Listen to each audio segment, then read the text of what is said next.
പ്രഥമ പ്രധാനമന്ത്രിയും കോൺഗ്രസ് നേതാവുമായിരുന്ന ജവഹർലാൽ നെഹ്റുവിന്റെ 61ാം ചരമവാർഷിക ദിനം ബ്ലോക്ക് കോൺഗ്രസ് കമ്മിറ്റികളുടെ നേതൃത്വത്തിൽ കായംകുളത്ത് ആചരിച്ചു. പുഷ്പാർച്ചനയും അനുസ്മരണ സമ്മേളനവും നടന്നു. രാജ്യത്തിന്റെ പ്രഥമ പ്രധാനമന്ത്രിയും കോൺഗ്രസ് നേതാവുമായിരുന്ന പണ്ഡിറ്റ് ജവഹർലാൽ നെഹ്റുവിന്റെ 61ാം ചരമവാർഷിക ദിനം കായംകുളത്ത് ബ്ലോക്ക് കോൺഗ്രസ് കമ്മിറ്റികളുടെ നേതൃത്വത്തിൽ വിപുലമായി സംഘടിപ്പിച്ചു. പുഷ്പാർച്ചന, അനുസ്മരണ സമ്മേളനം എന്നിവ നടത്തി.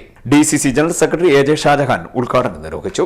ദരിദ്ര നാരായണന്മാരായിട്ടുള്ള 40 കോടി ജനങ്ങൾ അന്നത്തെ കാലത്ത്, രണ്ടാം ലോകമഹായുദ്ധ കാലത്ത് നമുക്ക് ഭക്ഷണം കഴിക്കാനില്ലാതിരുന്ന ഒരു കാലഘട്ടം. ഞാനിപ്പോഴും പറഞ്ഞു കേട്ടിട്ടുണ്ട്, ബജറ എന്ന് പറയുന്ന ഒരു ഭക്ഷണമായിരുന്നു ഈ നാട്ടിലെ പാവപ്പെട്ട ആളുകൾ, ഭക്ഷണം ലഭിക്കാത്ത ആളുകൾ കഴിച്ചുകൊണ്ടിരുന്നത്. ഗോതമ്പുമല്ല, അരിയുമല്ല, അതായിരുന്നു കഴിച്ചുകൊണ്ടിരുന്നത്. ഒരു ഭക്ഷണകാലത്ത് ഒരു കഞ്ഞി കുടിക്കാൻ അവസ്ഥയില്ലാതിരുന്ന ഒരു വലിയ ജനവിഭാഗമായിരുന്നു നമ്മുടെ രാജ്യത്തുണ്ടായിരുന്നത്.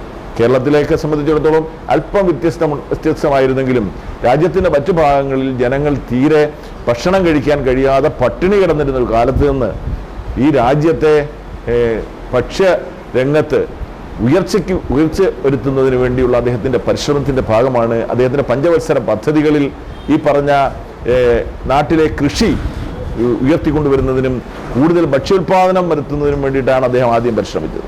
മനുഷ്യൻ ഭക്ഷണം കഴിച്ചിട്ടാണല്ലോ ബാക്കിയുള്ള കാര്യങ്ങളിലേക്ക് പോകുന്നത്. അദ്ദേഹത്തിൻ്റെ കാലഘട്ടം അത്ര മനോഹരമായിരുന്നു. കുഞ്ഞുങ്ങളോടുള്ള അദ്ദേഹത്തിൻ്റെ സ്നേഹം നമ്മളെല്ലാം ചരിത്രത്തിലൂടെ വായിച്ചിട്ടുണ്ട്. ചാച്ചാ നെഹ്റു എന്നാണ് അദ്ദേഹത്തെ വിളിച്ചത്. കുട്ടികളോട് അദ്ദേഹം എക്കാലത്തും വലിയ സ്നേഹവും വാത്സല്യവും കാട്ടിയിരുന്നു. അതിൻ്റെ ഒരു പനിനീർ പൂ കോട്ടിൽ കുത്തി നടക്കുന്ന ഒരു നേതാവ്, ആ പനിനീർ പൂവിനെ പോലെ നിർമ്മലമായ മനസ്സിൻ്റെ ഉടമ അദ്ദേഹം, അതായിരുന്നു Jawaharlal Nehru.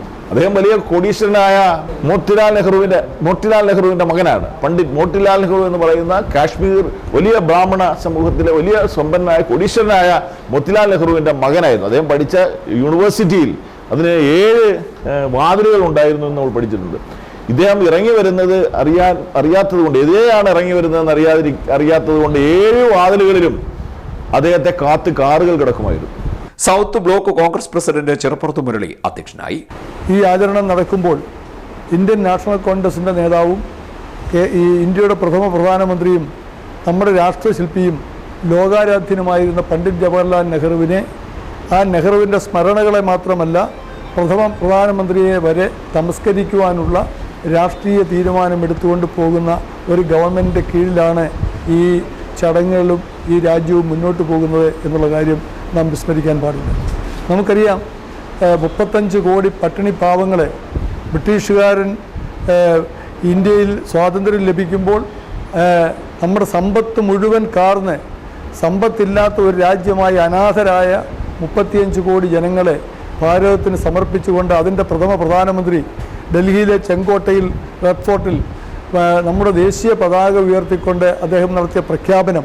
North block Congress committee president T Zainulabdeen, അദ്ദേഹം ഇന്ത്യയുടെ പ്രധാനമന്ത്രിയായി കടന്നു വന്ന് രാജ്യത്തിന് സുസ്ഥിരമായ ഒരു ഭരണഘടന, മതേതരത്വത്തിനും ജനാധിപത്യത്തിനും ഊന്നൽ നൽകിക്കൊണ്ട് രാജ്യത്ത് ഒരു ഭരണഘടന നിലവിൽ വരുന്നതിന് വേണ്ടി ഡോക്ടർ BR അംബേദ്കറെ ഭരണഘടന നിർമ്മിക്കുന്നതിനുള്ള ഡ്രാഫ്റ്റിംഗ് കമ്മിറ്റിയുടെ ചെയർമാനായി രൂപീകരിച്ചുകൊണ്ട് രാജ്യത്ത് മതേതരത്വത്തിൽ എന്ന് ഞാൻ അടിവരയിട്ട് പറയുന്നത്, നമ്മുടെ രാജ്യം വലിയ വെല്ലുവിളികളെ നേരിട്ട് കൊണ്ടുപോകുന്ന സാഹചര്യത്തിൽ മഹാത്മാഗാന്ധിയോടൊപ്പം തന്നെ പണ്ഡിറ്റ് ജവഹർലാൽ നെഹ്റുവിൻ്റെയും സ്മരണകൾ നമ്മുടെ രാജ്യത്തെ ശിഥിലമാക്കുന്ന ശക്തികൾക്കെതിരായ പോരാട്ടത്തിന് വീര്യം കൂട്ടും എന്നുള്ളത് കൊണ്ട് പണ്ഡിറ്റ് ജവഹർലാൽ നെഹ്റുവിൻ്റെ 61 വർഷം അദ്ദേഹം നമ്മെ വിട്ടുപിരിഞ്ഞു പോയെങ്കിലും പഞ്ചവത്സര പദ്ധതികളിലൂടെ നമ്മുടെ രാജ്യത്തിന് ഭക്ഷ്യസുരക്ഷയും അതുപോലെ തന്നെ രാജ്യത്തെ സമ്പൽ സമൃദ്ധമാക്കുന്നതിന് വേണ്ടിയുള്ള ഹരിത വിപ്ലവം അടക്കമുള്ള കാര്യങ്ങളിൽ